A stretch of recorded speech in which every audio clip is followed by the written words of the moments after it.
Hello, everyone. Today is Monday, July 13th.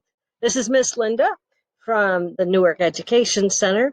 To all my middle school friends, we've been reading the book Field Trip to Niagara Falls. And we have discovered how Geronimo Stilton got to the Niagara Falls on a bus, how he had to stay in a campsite instead of a hotel, and then he had to cook his own dinners. And now, in today's chapter, actually, we're going to read two today. We're going to learn about how to go to the bathroom when you're camping. And this is what happens if you don't have a bathroom nearby. There's a special way you can take care of the environment and do your business at the same time. So it is called Come On, We Have to Go.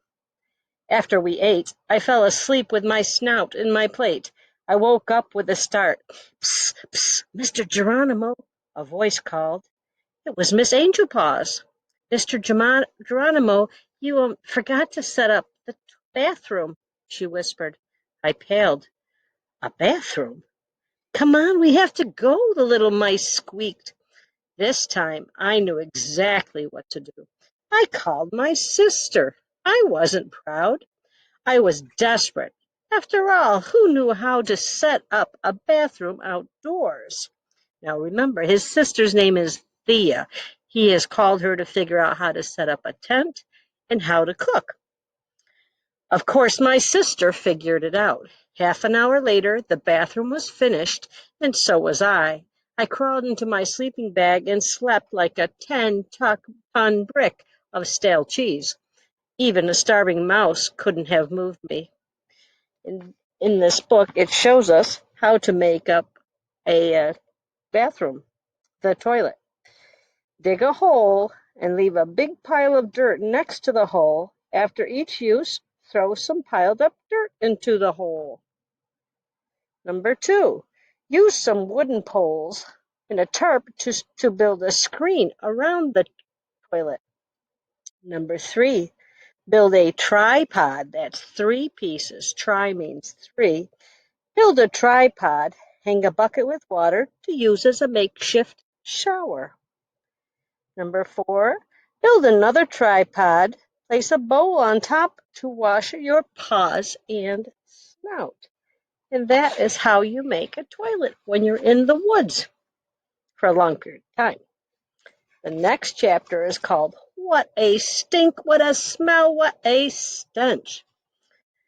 I woke up in the middle of the night. An awful stench surrounded me. It smelled worse than my cousin Trap's rancid fish soup. It smelled worse than my grandmother One Whisker's disgusting Brussels sprout souffle. I opened my eyes. A black and white furry creature with two beady eyes stared back at me. I wonder what is black and white and roams around at night. I jumped out of the sleeping bag, squeaking at the top of my lungs. Flashlights! Snapped on all over the campsite. And you can see with that word, flashlights, the author had a little fun with that word. We've been talking about how the author has fun. And here's a picture of the campsite, the big full moon, so it's kind of lit a little bit, but everybody's turning on their flashlights. What a stink, what a smell, what a stench. Wonder what it is. What a stink, what a smell, what a stench. I heard the other campers cry. I couldn't have agreed more. I started to chime in when I heard some voices. Where is it coming from? One said. That tent there, answered another. That's the rodent from New Mouse City. The one named Geronimo Stilton, a third cried. He really needs to clean up his act, someone else piped up. Yeah, I wonder if he knows what the word bath means, another muttered. I turned beet red. How could they talk about me that way? I'm no sewer mouse. I love taking baths. But there was no time to think about a bubble bath right now. I had to defend myself. I'm not the stinky one, I started to explain. It was a creature. It had black fur with a white stripe. Punkrat snickered. What creature? I don't see any creature, he smirked. Then he began to sing in a high-pitched voice. Geronimo sees things in the dark, a slug, a squirrel, a giant shark. Benjamin grabbed my paw. Uncle, did you really see a creature? He whispered. When I nodded, he stuck his snout in the tourist guide. I guess he was pretending he didn't know me. I couldn't blame him. Everyone thought I was losing my whiskers.